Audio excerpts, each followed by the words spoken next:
नमस्कार दोस्तों। देखो, आज हम आरपीएससी फर्स्ट ग्रेड जो पेपर हुआ है उसमें मैथ सेक्शन का जो भी पेपर है, जितने भी मैथ सेक्शन के क्वेश्चन आए हैं हमारे, उनको डिस्कस करने की यहाँ बात करेंगे।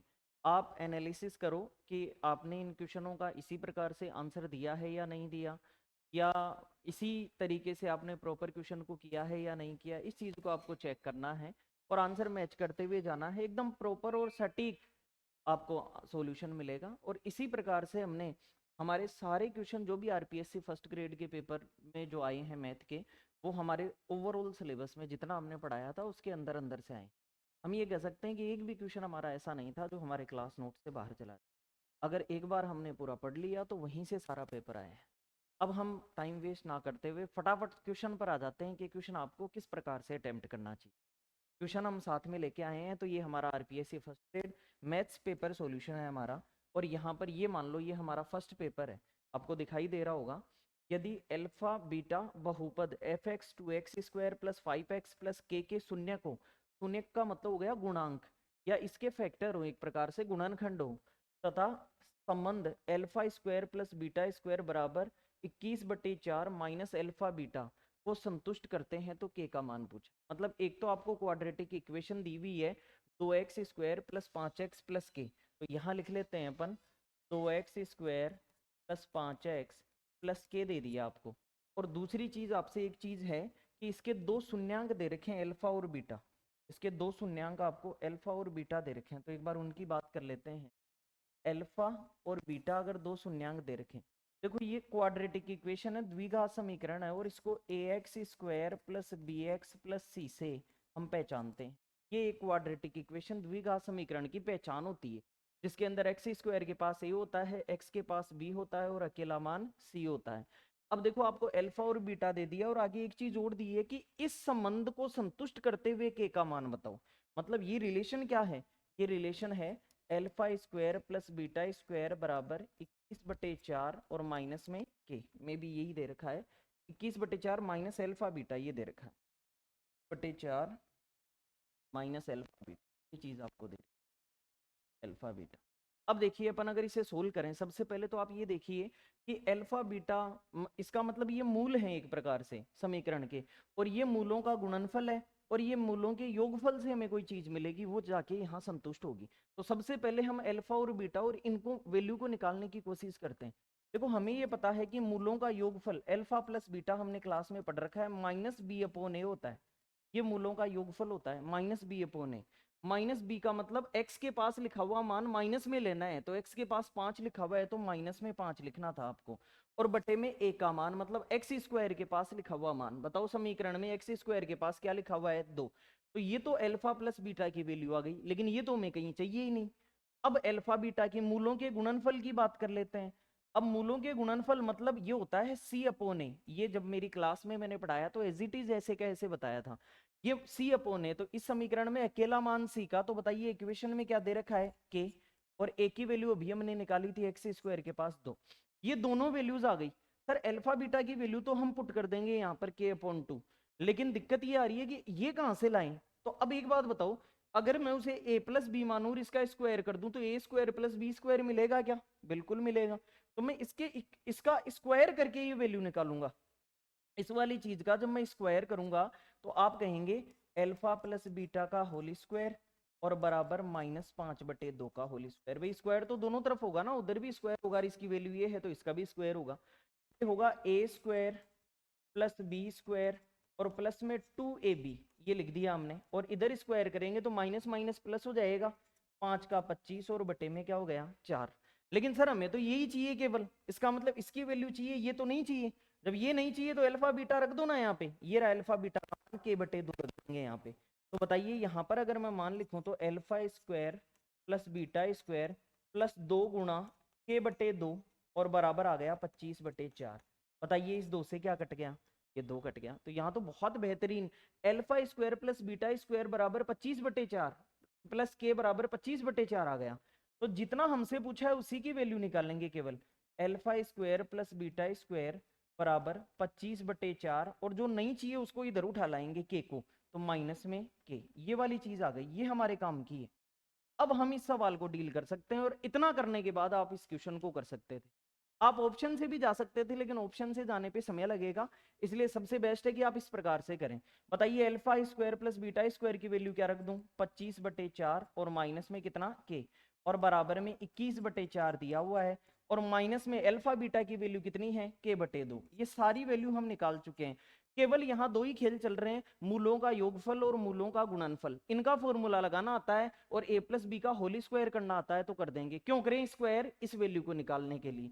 अब देखिए एक जैसी चीजें एक तरफ कर लो, ये माइनस के इधर आके प्लस का होगा और 21/4 उधर जाके प्लस का माइनस का, तो 25/4 माइनस 21/4, और ये के उधर माइनस का था इधर प्लस का, और ये तो माइनस में ही पड़ा रहेगा।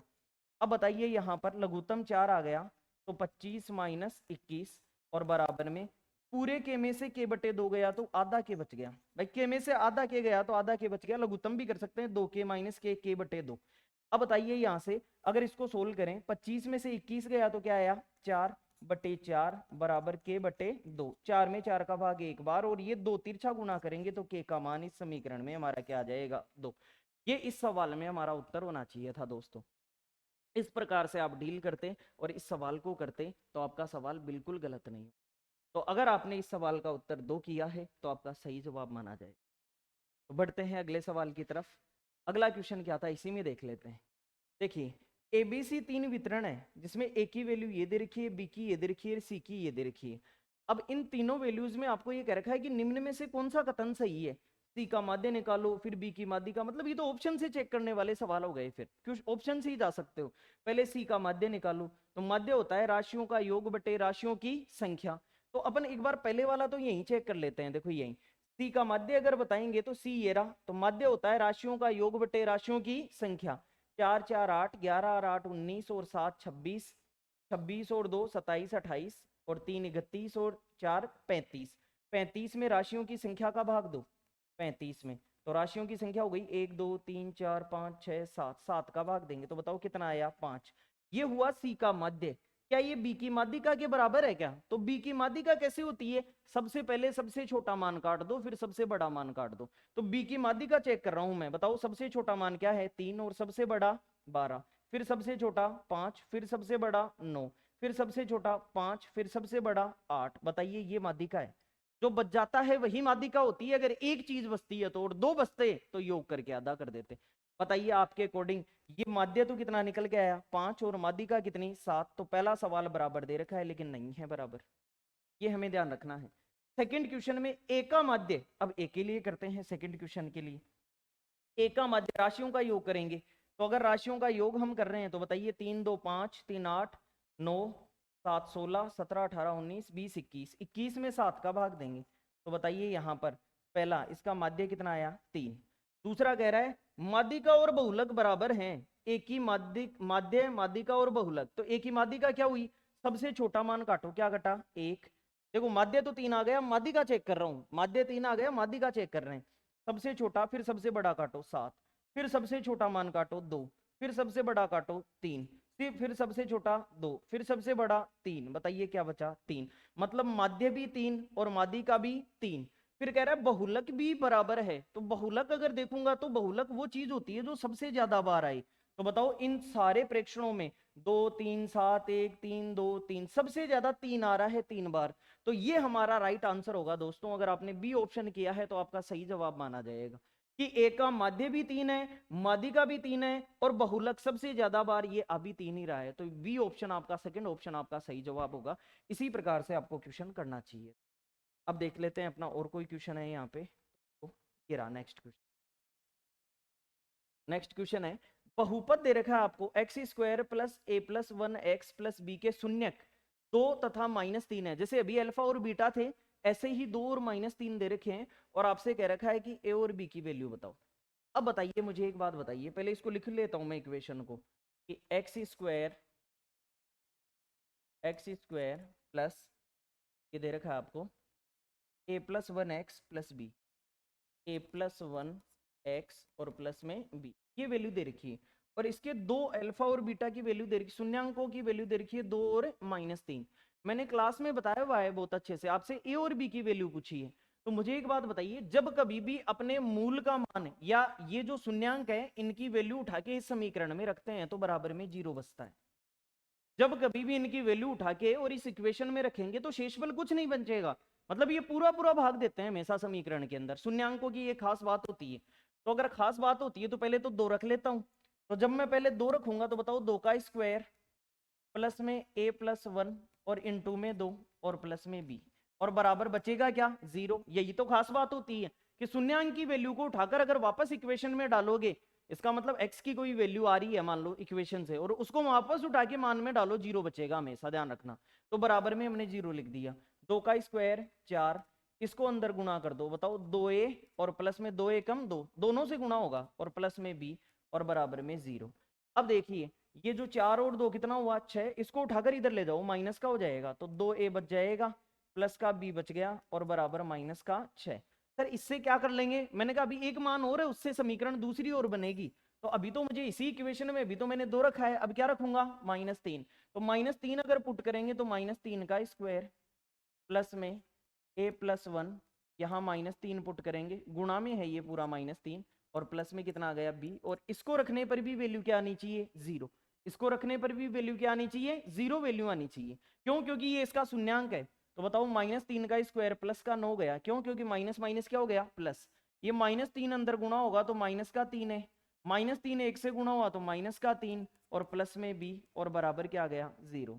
बताइए 9 में से 3 गया तो 6, और 6 को उठाकर उधर ले जाओ माइनस का 6 तो -3a प्लस का b, और 6 को उठाकर 9 में से 3 गया 6, 6 उधर जाएगा तो माइनस का 6, ये यहाँ रख दिया। इन दोनों समीकरणों को एक साथ रख देता हूं, -3a प्लस का b बराबर -6। इन दोनों से हमें a और b मिलेंगे और वही हमारे सटीक उत्तर हैं। अब तक आप दोबारा देख सकते हैं हमने क्या क्या किया, इनको उठाया और बराबर में 0 रखा है। अब देखिए इन दोनों समीकरणों में एक चीज घटे तब मामला बने, तो बीबी प्लस में है तो इसलिए घटा देता हूं। इन दोनों समीकरणों को घटाने पर, अगर घटाने पर तो ये यहां पर माइनस माइनस वाला प्लस का और माइनस वाला प्लस का, जब जोड़ेंगे तो ये कट जाएगा। 3a और 2a कितना हुआ 5a और बराबर माइनस प्लस ये भी कट गया। अब a के नीचे अगर 0 के नीचे 5 भेजेंगे तो 0/5 मतलब उत्तर 0 ही आएगा। तो a की वैल्यू 0 आ गई सर इस समीकरण में। जिस ऑप्शन में a की वैल्यू 0 थी इसका मतलब उत्तर तो 2 या 4 में से होगा। a की वैल्यू 0 आ गई। अब सर b की वैल्यू कैसे आए, तो a की वैल्यू उठा के किसी भी समीकरण में रख दो, b का मान आ जाएगा। तो इस पहले वाली समीकरण में मैं a का मान रख रहा हूं, बताओ 2 गुणा 0 प्लस में b बराबर माइनस है, तो ये तो 0 हो गया, तो b का मान क्या आ गया -6। तो ये दोस्तों आपका आंसर आ गया कुल मिला के कि आपकी वैल्यू आ गई कि a की वैल्यू तो आपकी इस क्वेश्चन में 0 हो गई और b की वैल्यू क्या हो गई -6। ये वाला आपका ऑप्शन जो भी है a की वैल्यू 0 और b की वैल्यू -6, ये ऑप्शन अगर आपने किया है दोस्तों तो आपका सटीक उत्तर माना जाएगा, बिल्कुल गलत नहीं होगा आपका। ठीक है, अगले क्वेश्चन की तरफ बढ़ जाते हैं और अगला सवाल आपको क्या दिया हुआ है उसकी बात कर लेते हैं। नेक्स्ट क्वेश्चन, ये आंकड़े दिए हुए हैं आपको और अगला खुद ये कह रहा है कि आरोही क्रम में जचा के दे रखे हैं हमने आपको, और यदि इन आंकड़ों की माध्यिका 16 है तो x के बराबर मान बताओ। तो अगर आपने आरोही क्रम में जचा के दे रखे हैं तो अब तक हम क्या कर रहे थे, माध्यिका के लिए भी थोड़ी देर पहले कर रहे थे, सबसे छोटा काटो और सबसे बड़ा। तो बताइए सबसे छोटा काट दिया और सबसे बड़ा, खुद नहीं जचा के दे रखा है छोटे से बड़ा, फिर सबसे छोटा और सबसे बड़ा। अब आप कहेंगे सर वैल्यू तो 2 बच गई।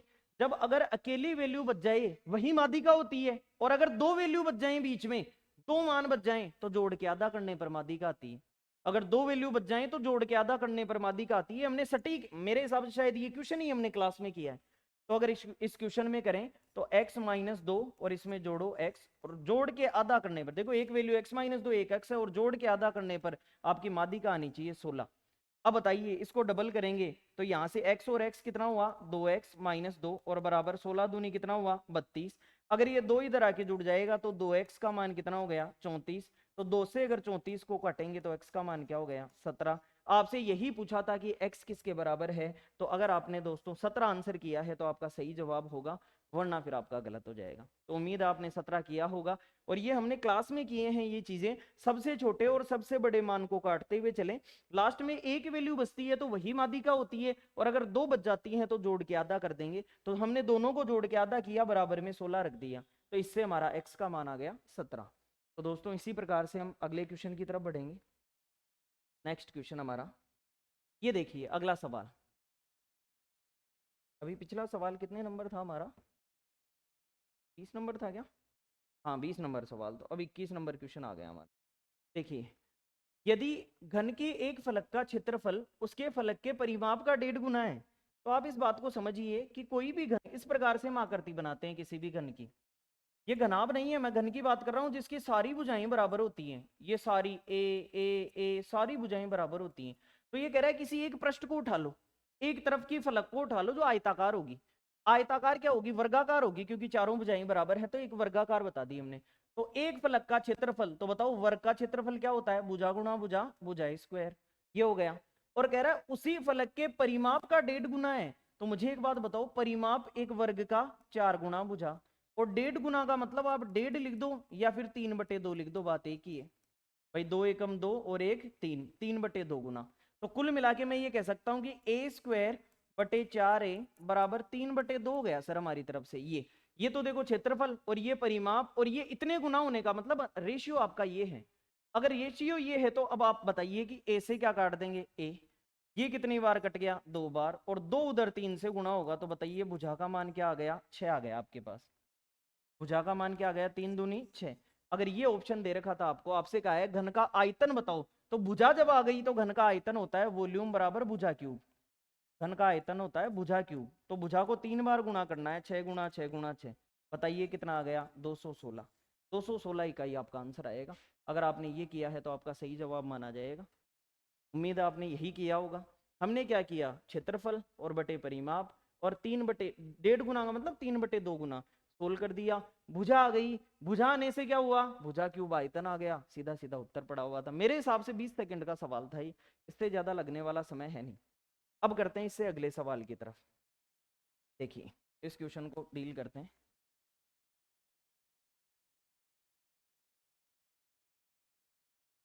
देखिए यहां कर लेते हैं। ये है हमारा x की वैल्यू आपको दे रखी है। x की वैल्यू क्या दे रखी है? 7 प्लस अंडर रूट में 40 दे रखी है।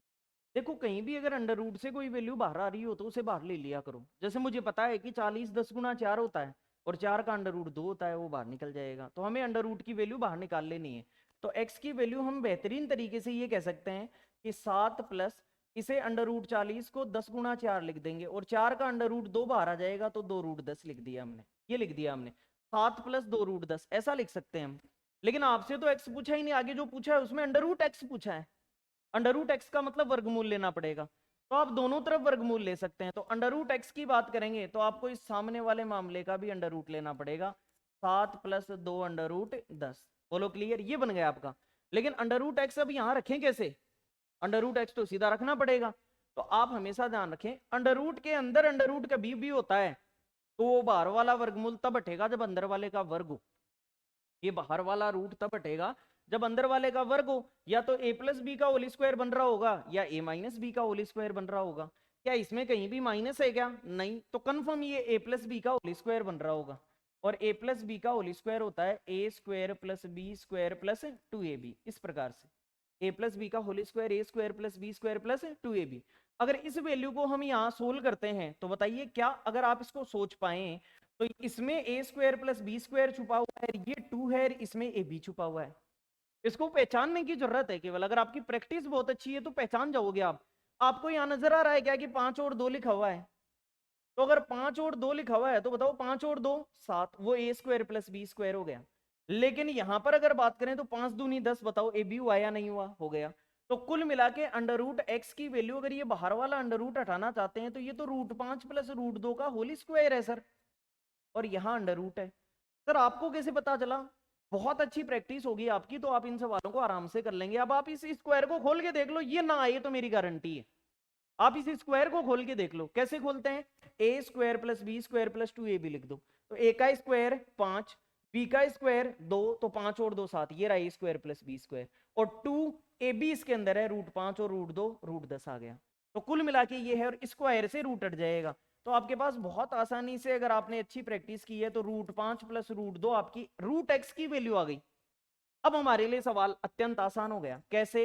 आपसे जो पूछा है वो ये पूछा है 1/2 अंडर रूट में एक्स माइनस 3 बटे अंडर रूट में एक्स, ये वाली चीज आपसे पूछी है।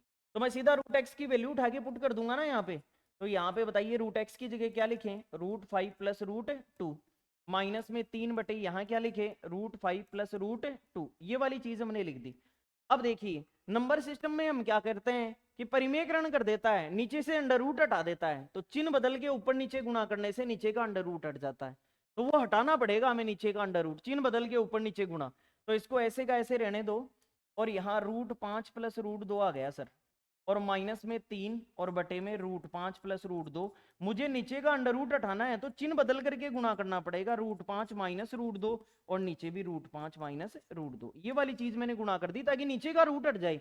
ये हमने 10वीं क्लास में भी हम पढ़ते हैं कि चिन्ह बदल के ऊपर नीचे गुणा करने से नीचे का रूट हट जाता है। कैसे हटा, ये a प्लस बी बन गया और ये a माइनस बी बन गया, तो ओवरऑल क्या बना, a² minus b², a² minus b², ये चीज बन जाएगी। तो ओवरऑल यहां हमें ब्रैकेट में ध्यान रखना है क्योंकि ये माइनस से गुणा भी करना है। तो अब देखिए यहाँ 1/2 √5 प्लस √2, और यहाँ माइनस में ये 3 गुणा में आ गया आपके पास √5 माइनस √2। और बताइए ये a plus b a minus b क्या बना, a² माइनस b²। a² कितना 5 का, √5 का स्क्वायर 5, और b² कितना 2। 5 में से 2 गया तो कितना आया 3, और 3 से क्या कट गया सर 3। बहुत गजब सर, यहां तक हमने कर दिया, 3 से 3 काट दिया हमारे पास। लेकिन अब ये माइनस अंदर गुणा होगा, तो 1/2 हमारे पास आ गया √5 प्लस √2। ये माइनस अंदर गुणा होगा तो माइनस का √5 और माइनस माइनस प्लस का √2। ये वाली चीज यहां तक पहुंच गए सर हम।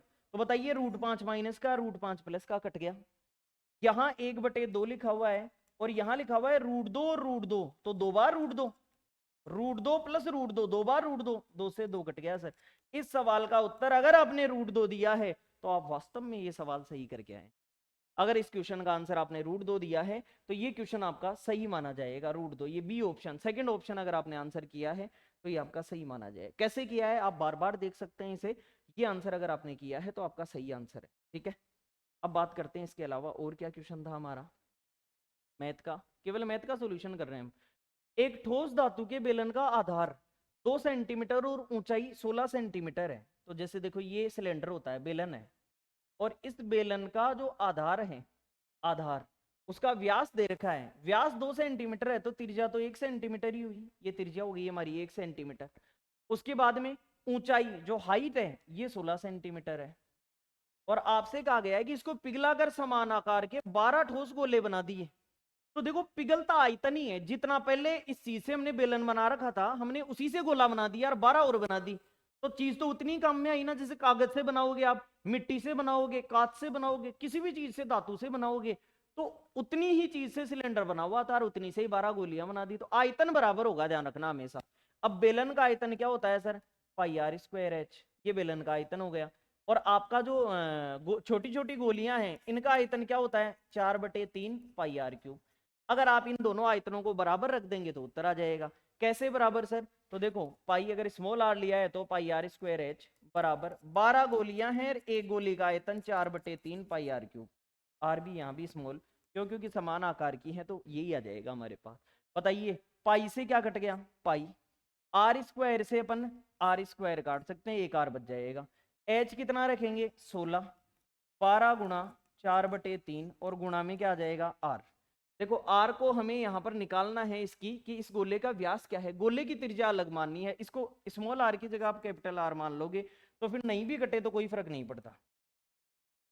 जैसे मान लो आप यहाँ से ऐसा मान सकते हैं, स्मॉल r की जगह अलग r भी मान सकते हैं। जैसे मान लो πr²h, ये तो इसको मान लिया, और यहाँ मान लिया आपने 12 गुणा 4/3 पाई, और इसको कैपिटल R मान लो और r का क्यूब। अब देखिए पाई से क्या कट गया, पाई, r की वैल्यू वैसे ही 1 रखनी है तो 1 का स्क्वायर लिखो चाहे मत लिखो, और यहाँ 16 आ गया h, 12 गुणा 4/3, और इस r का क्यूब आपको निकालना है कुल मिला के, तो r का क्यूब आपको निकालना है, ये r³ रहने दिया अपन ने। अब देखिए यहाँ से बताइए, ये अगर इसको 4 से काटें अपन, 3 से पहले 12 को काटो कितनी बार, 4 बार, और यहां से अगर 4 चौक 16, ये कितना आ गया 1, तो r का क्यूब अगर 1 है तो एक बात बताइए, आपसे क्या पूछा, आपसे अगर r का क्यूब 1 है, किसका क्यूब 1 होता है, तो 1 का क्यूब ही 1 होता है। रेडियस आपकी 1 आ गई, तो आपसे रेडियस पूछा है या प्रत्येक गोले का व्यास पूछा है, आपसे व्यास पूछा है। और अगर आपको 2r की वैल्यू पूछी गई है तो 1 का डबल करना पड़ेगा आपको। बताइए कितना सेंटीमीटर उत्तर आ जाएगा? 2 सेंटीमीटर। ये आपका आंसर आ रहा होगा। अगर आपने ये किया है तो ये बहुत आसान सवाल था, आपको लगने में ही मुश्किल लगेगा लेकिन था आसान। जैसे आपने पाई आर स्क्वायर एच किया, ये आपको कितनी दे रखा था? व्यास 2 दे रखा था, तो आपकी ये त्रिज्या 1 हो गई। तो यहाँ से पाई कट गया, पाई का मान 22/7 ही रखना था। अब यहाँ से आर स्क्वायर तो 1 का स्क्वायर, एच का मान 16 लिख दिया, यहाँ 12 आ गया, 4/3 आ गया, पाई आ गया, पाई से पाई काट दिया था हमने, और आर का क्यूब आ गया। 1 का स्क्वायर 1 होता है, ये 16 लिख दिया। यहाँ 3 से 4 बार, 4 चौक 16, 16 से 16 एक बार। आर क्यूब की वैल्यू 1 है तो किसका क्यूब 1 होता है? 1 का। तो रेडियस 1 आ गई। अगर त्रिज्या 1 आ गई तो आपसे व्यास पूछा है, व्यास डबल होता है, तो 1 का डबल कितना होता है? 2। इस प्रकार से हम आंसर बताएंगे, इस प्रकार से हम उत्तर बताएंगे। बोलो क्लियर है? तो ये हमारा सवाल हुआ, 2 आपका आंसर आना चाहिए था। नेक्स्ट क्वेश्चन और करके देखते हैं अपन।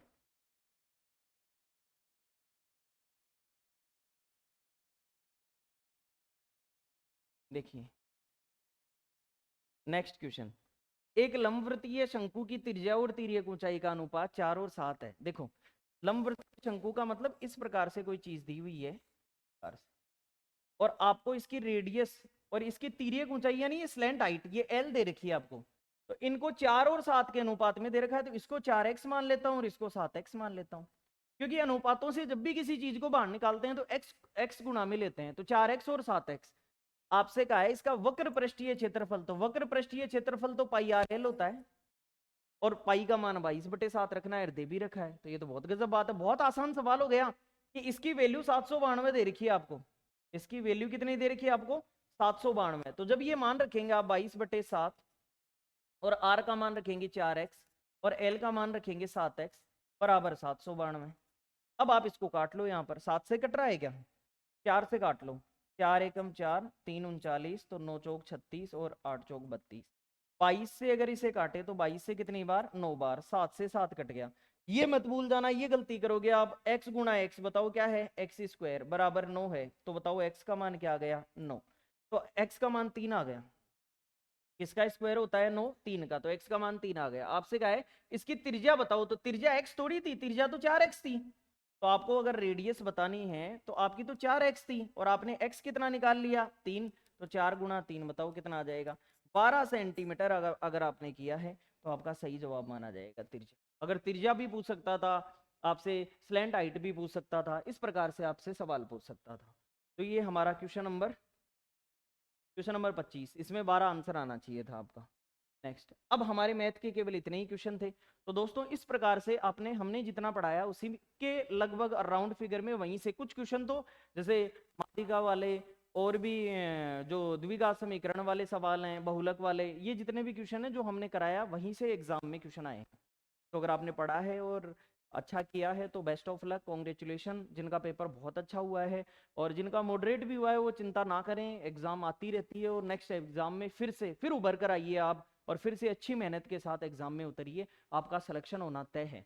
ये बेहतरीन एग्जाम है और इस एग्जाम में आपका सिलेक्शन होना तय है अगर आपने ठान रखा है तो। हमने पूरा सोल्यूशन, मैथ का पूरा सोल्यूशन करा दिया, इसे देखकर आप अपने पेपर का मूल्यांकन कर सकते हैं। एनालिसिस बहुत अच्छे तरीके से करिए। आप अपने घर पर स्वस्थ होंगे, अपना और अपनों का ख्याल रखिए। हम और फोकस एकेडमी हमेशा आपके साथ हैं।